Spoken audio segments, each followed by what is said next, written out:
Alright guys, so I'm making my second video. If you haven't seen the one with the Yugo, definitely watch it. I'm not going to link it or anything because I don't really care. You can find it if you want. I've been kind of thinking like what a name for the channel is. I'm not going to go with Ansel fucking drinks. That's just a YouTube joke type thing. But I am here in my garage, kind of hungover. I kind of have a rule where I will only let myself be hungover like one day a week. Never do it more than that unless I sometimes I fuck up, but I don't like being hungover. I'm not very productive. I like to be out doing shit, working on projects, working on cars, or out in the woods or something like that. That said, I do like making YouTube videos if I'm hungover, so I kind of came up with hungover garage or garage hangover, but I think the blank garage is really played out. And to be honest, I don't, this is a garage, but we have my roommate's Mini in here. I kind of try to stay out of here, unless I'm doing something pretty major and it's really shitty out. But I do have a carport. So I kind of came up with hungover carport or carport hangover. It sounds like an early 2000s emo band, which is pretty sick. So we're going to come up with something. But this video, we're going to be looking at my Gambler 240, specifically the turbo setup, and kind of going over that. So before we look at the car, just do a quick overview. Gambler 500. It's a navigational off-road rally. The cars were originally supposed to be $500. Mine was originally $500. I put more than that into it. We'll get to that, but it's really just it's really more like Burning Man for shitty cars. You go off-road, you pick up trash, try to clean up the environment, leave it better than you found it. Drink White Claw, stuff like that. It's a great time. I highly recommend it. I've met a lot of cool people, cool neighbors, had a lot of great times out there, and there's one in every state. Just if you go to Facebook, just put in your state and Gambler 500, you can probably find one. All right, so if you know me, I've had a lot of Volvos, mostly 240s. I've got this one, I've got this one, and then I have, oh fuck, this piece of shit currently, but this one is a 1989 Volvo 240 GL. It's very premium. A lot of you probably know plenty about Volvos. I'm going to kind of make this video for people that don't, so I'll probably have a lot of redundant, boring information and probably some inaccuracies, honestly, but don't correct me. I don't fucking care. All Volvos and Volvo owners are trash, so we're going to kind of do an overview of what I did to turbo this car, because I think that every Gambler 240, and there's a lot of them, should have a turbo. And I did this, I think, probably under $300. I'll kind of go over where I spent money and where I skimped out, where I screwed up, and there's still some stuff, honestly, that still needs to be done. All right, first we got to pop the hood. Oh, shit. What is this? Oh, man.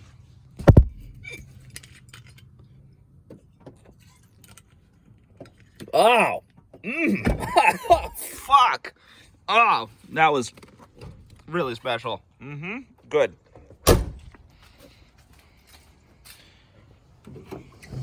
All right, so this video is going to be an overview of the turbo setup. I'm going to do another video probably on the lift, and then another one where I just kind of do an overview of the car, some shots of it driving, stuff like that.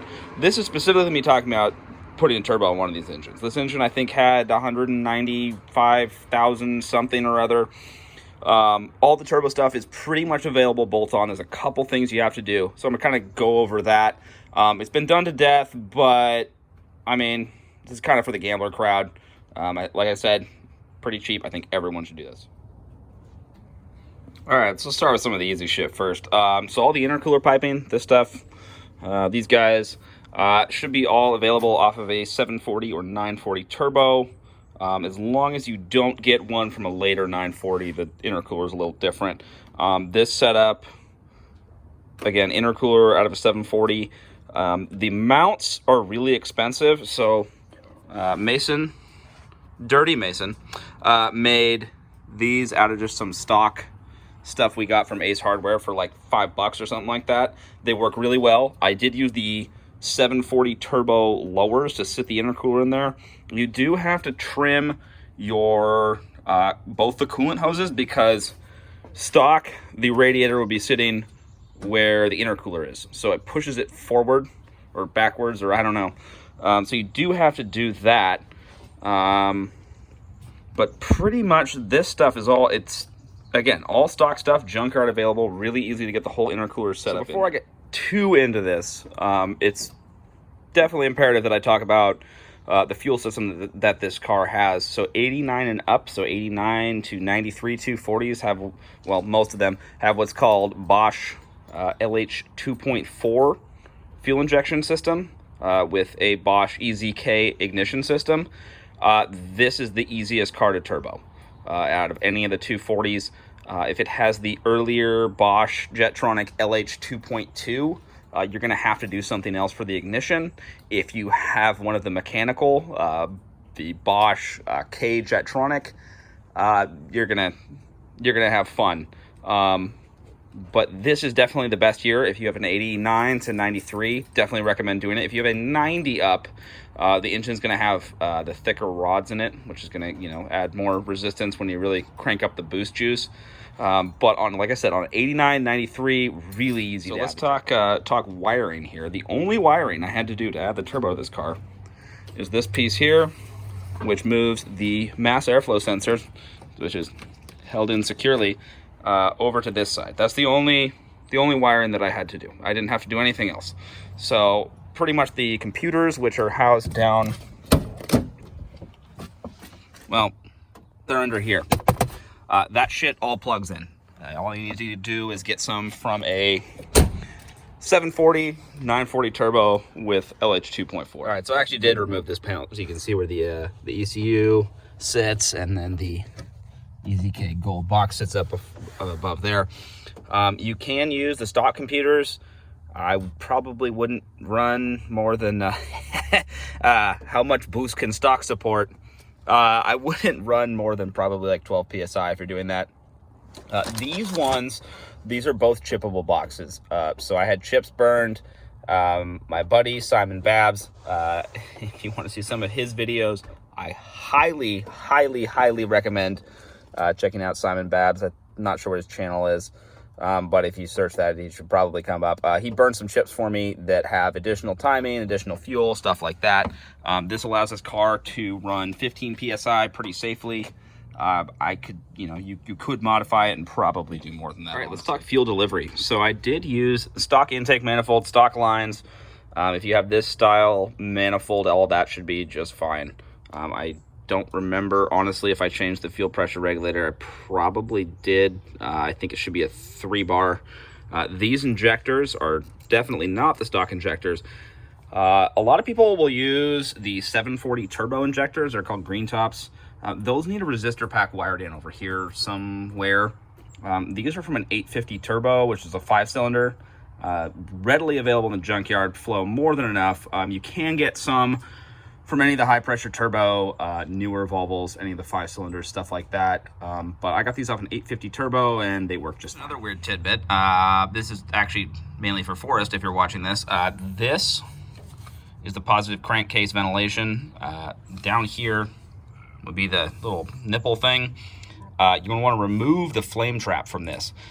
This hose I think was the stock one, and then I have tied it in with some sort of adapter that leaks over here to the intake, and that's kind of how you're going to want to modify it to have it work correctly. You could go to the cap if you get a vented cap, or make one. It's not very hard to do. This is actually an IPD cap that is a pour casting that I got for free. Thank you, Jared. But yeah, so you're going to want to reroute this PCV hose. So let's take a look at the turbocharger itself. There's definitely a lot of options here. I do recommend you go to these shielded metal style spark plug wires. The rubber bougie cord ones will melt, which is really fun. This manifold is called, what's called in the Volvo community a 90 plus. It's a 90 up turbo manifold. It should be on any of these 4-cylinder red blocks from 90 up. They do like to crack on the backside. I did have, I can't remember if we had to weld this one or not, but most of them will crack.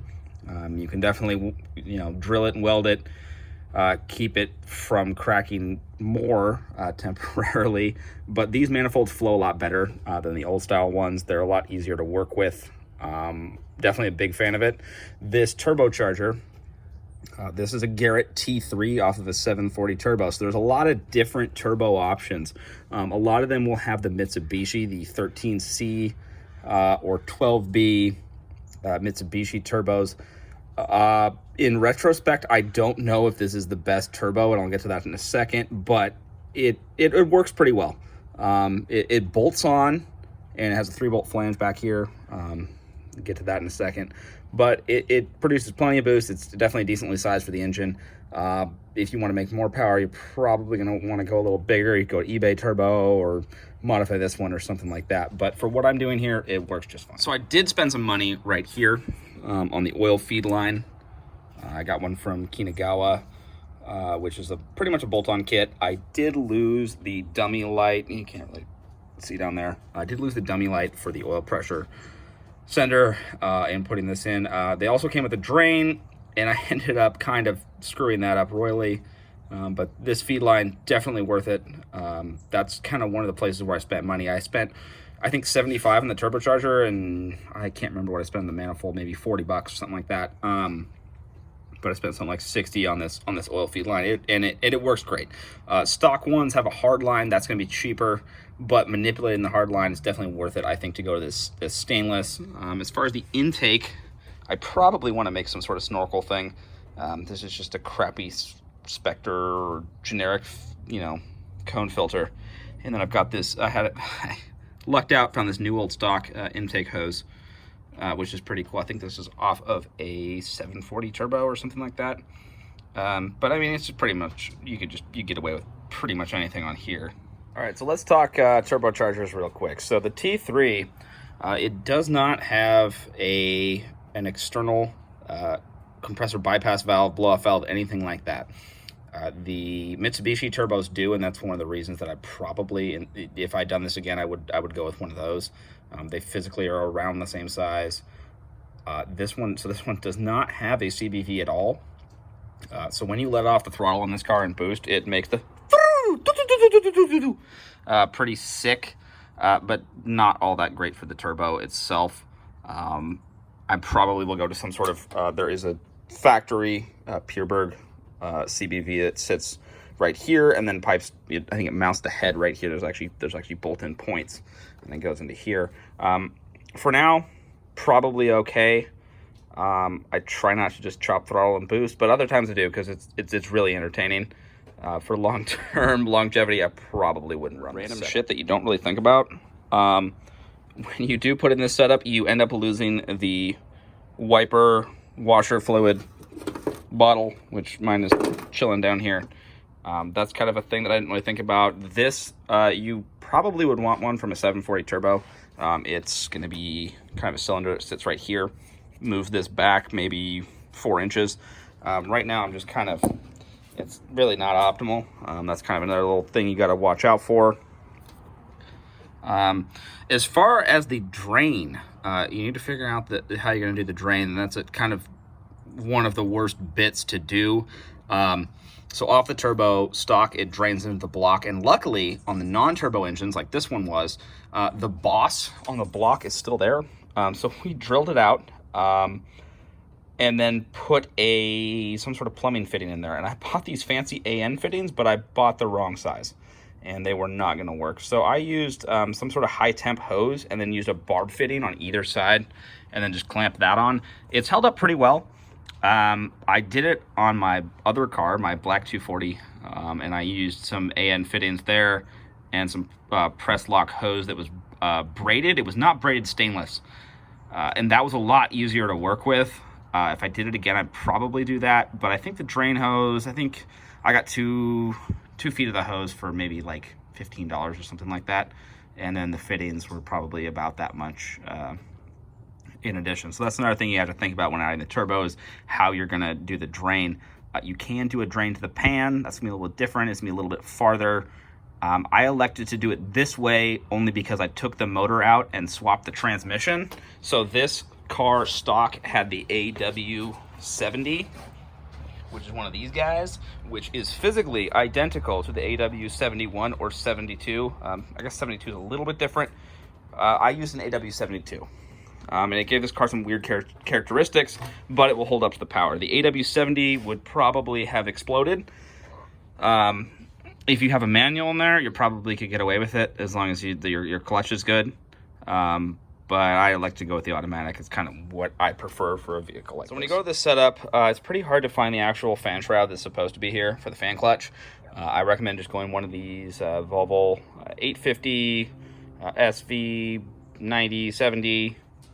They used it for quite a while. You can just trim the shroud and it fits on here great. It's a 2-speed. This one, I probably should have it hooked up to something, but it's pretty much just hooked up to a switch on the high speed. My other car, I have both of them hooked up to temp senders. And then there's a 2-speed Volvo relay that you can get with it. It's down there somewhere. That works pretty well. Kind of a bolt-on Volvo solution here. Another thing to consider, definitely recommend adding an oil cooler. So these were available on 240, 740, 940 turbos. The 940 is different. It's an oil to water cooler that sits over here. You do want to get this sandwich plate. That's the oil filter there. You do want to get one of those with it. The 740 ones will actually push the filter back, which is kind of nice. It mounts the filter instead of being right about here. It's more like this inline. Gets out of the way. I don't like this setup because if you go to change your oil, the alternator is like right there. And I've definitely had it where the oil filter wrench will spark off of it. And if you have a bigger sway bar, which this doesn't, luckily, you can't really pull the filter out the front. You kind of have to do this like two-handed sort of stretch thing to actually get it out. It's kind of a pain in the ass. But I think I got this set up for, I think I paid maybe like 20 bucks for it or something like that. So pretty good setup. Definitely worth it to put an oil cooler on there if you're going to run it. That's one of the last things to talk about, the exhaust. So you can get a downpipe from a 740 turbo that mostly bolts on. I think you have to shorten it.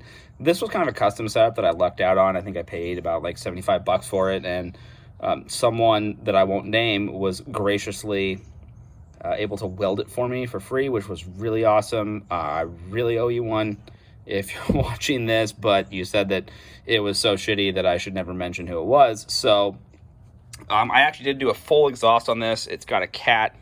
It has a single muffler. And recently it kind of fell off and got a little bent. But yeah, it's got a single muffler on there. It goes over the axle. That would probably be a thing to do in another video or something like that. But I used part of a Durango exhaust for the over axle part, so I didn't have to use mandrel bends or really do too much cutting or splicing. It actually worked pretty well. But yeah, it's got a full exhaust on it. When I initially turboed it, it just had the downpipe and it was very loud. And this neighbor over there was not happy because Jared and I got it working. I think we got it running on like a Tuesday night at like 11:30 with no exhaust.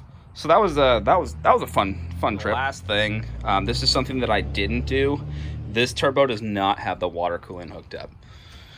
All of these turbos, for the most part, should all be water cooled.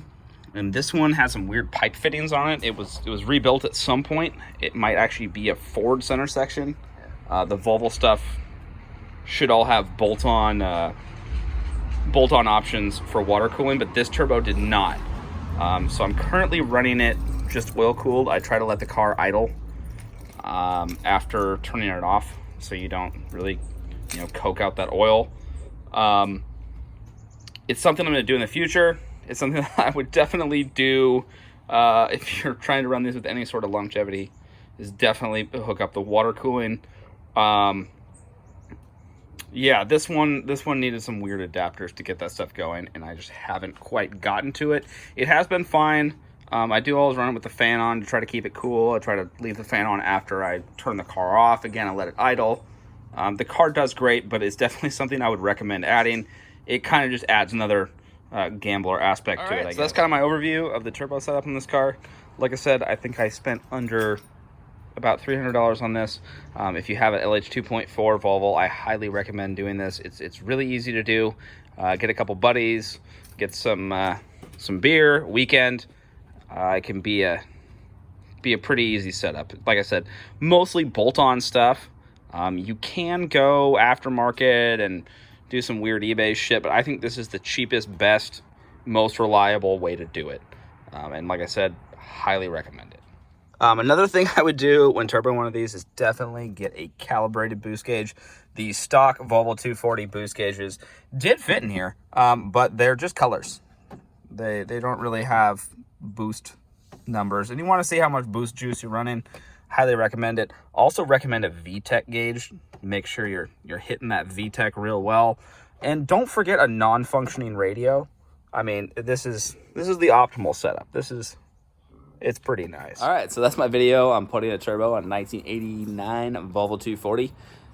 If you have one of these and you're running in the Gambler, definitely recommend it. It might get you over your $500 budget, but it definitely adds another aspect of unreliability and fun. And I think that's what the Gambler's all about, so go for it.